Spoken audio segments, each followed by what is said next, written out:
Assalamualaikum warahmatullahi wabarakatuh. Nama saya Muhammad Arjuna dari Prodi Teknologi Rekayasa Perangkat Lunak dengan NIM 2206583002009. Di sini saya akan menjelaskan materi tentang prosesor supersaklar. Prosesor supersaklar. Pengertian apa itu supersaklar? Supersaklar adalah sebuah unit prosesor yang dapat mengeksekusi dua atau lebih operasi saklar dalam bentuk paralel. Supersaklar merupakan salah satu rancangan untuk meningkatkan kecepatan CPU. Standar pipeline yang digunakan adalah untuk pengelolaan bilangan matematika integer atau bilangan bulat, bilangan yang tidak memiliki pecahan. Kebanyakan CPU juga memiliki kemampuan untuk pengelolaan untuk data floating point atau bilangan berkoma. Apa itu pipeline?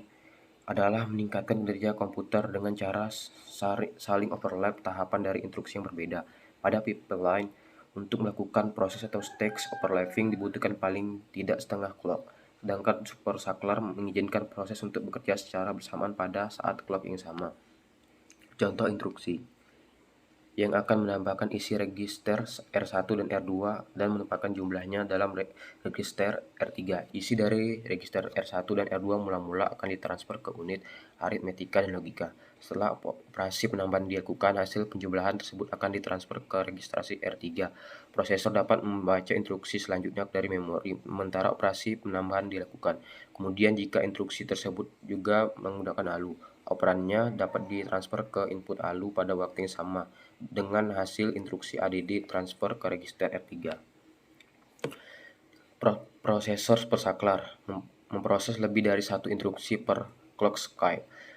Sangat dimungkinkan untuk memisahkan siklus fetch dan execute, memiliki buffers pada fase antara proses fetch dan decode, memiliki unit eksekusi yang paralel. Contoh CPU yang menerapkan supersaklar: 1 486, 2 Intel Pentium M, 3 Pentium, 4 Intel Core dari Intel Corporation, 5 Pentium Pro, 6 keluarga AMD K5, 7 keluarga Intel Pentium, 8 AMD K6, 9 Intel Intanium, 10 AMD Athlon 64 dan AMD Opteron, 11 Intel Xeon, 12 Intel Pentium 4.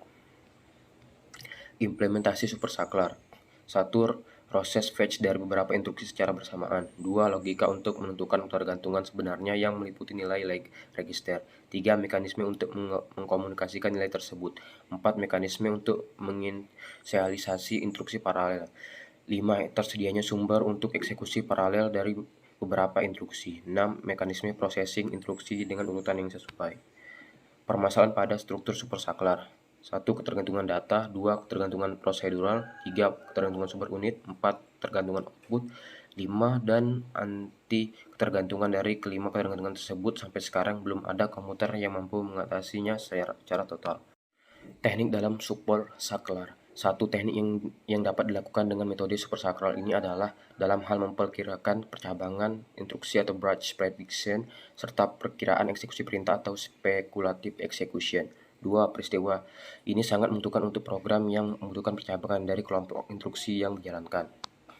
Spekulasi execution: CPU akan melakukan perhitungan pada pipeline yang berbeda berdasarkan kemungkinan yang diperkirakan oleh komputer. Jika kemungkinan yang dilakukan oleh komputer tepat, maka hasilnya sudah bisa diambil langsung dan tinggal melanjutkan perintah berikutnya.